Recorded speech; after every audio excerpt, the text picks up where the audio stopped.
Hello everyone, my name is Nandini Joshi. Welcome back to my YouTube channel. कैसे हैं आप सब और कैसी चल रही है आपकी प्रिपरेशन?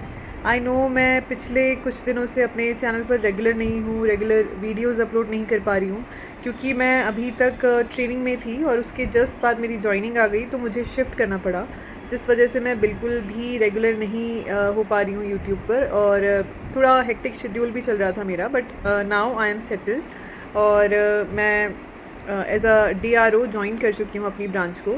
और ये एक्सपीरियंस भी काफ़ी अच्छा होता है।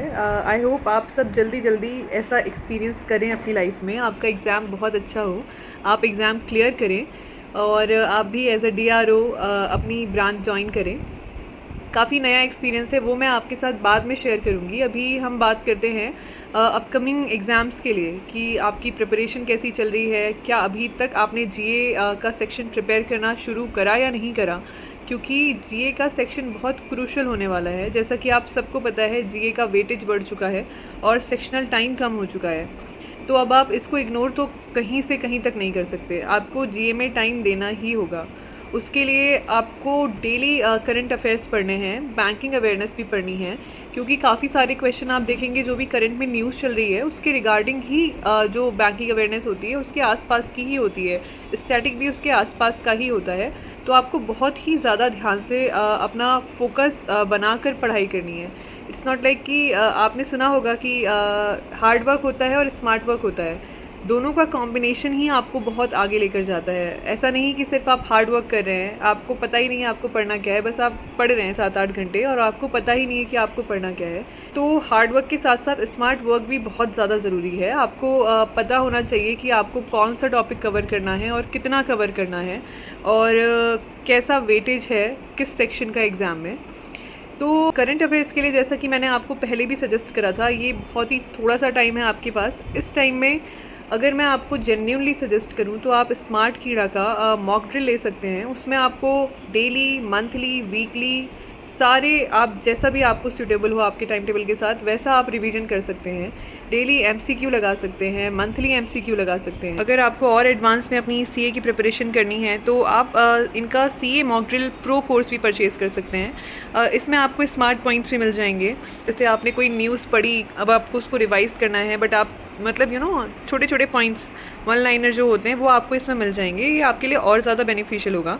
जो लोग नोट्स नहीं बनाना चाहते हैं उनके लिए तो आई गेस ये बहुत ज़्यादा ही फ्रूटफुल चीज़ है। आप अगर ये परचेज़ करते हैं आज रात 12 बजे के पहले पहले तक तो आपको इसमें 25% ऑफ भी मिल जाएगा। बस आपको एक कोड यूज़ करना है, FEST25। आई थिंक ये बहुत अच्छी डील है और आपको ये कोर्स परचेज़ कर लेना चाहिए। और एग्ज़ाम के पहले मैं कुछ लास्ट मिनट टिप्स देना चाहूँगी आप सबको कि अब ज़्यादा से ज़्यादा मॉक टेस्ट अटेम्प्ट करने पर ध्यान लगाइए और उनको साथ ही साथ एनालाइज भी करिए।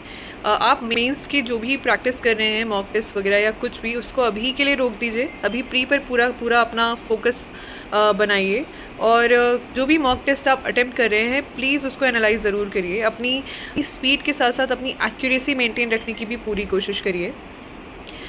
CA को बिल्कुल भी मत छोड़िए। अगर आपने डेली CA नहीं कवर करा तो ये आपको मेंस एग्ज़ाम के टाइम में आपको इस चीज़ के बारे में रियलाइज़ होगा कि आपने कितनी बड़ी गलती करी है। तो ये अब टाइम नहीं है, कोई भी शॉर्टकट आपको नहीं मिलेगा। तो प्लीज़ CA तो अपने टाइम टेबल में इंक्लूड ज़रूर करिए।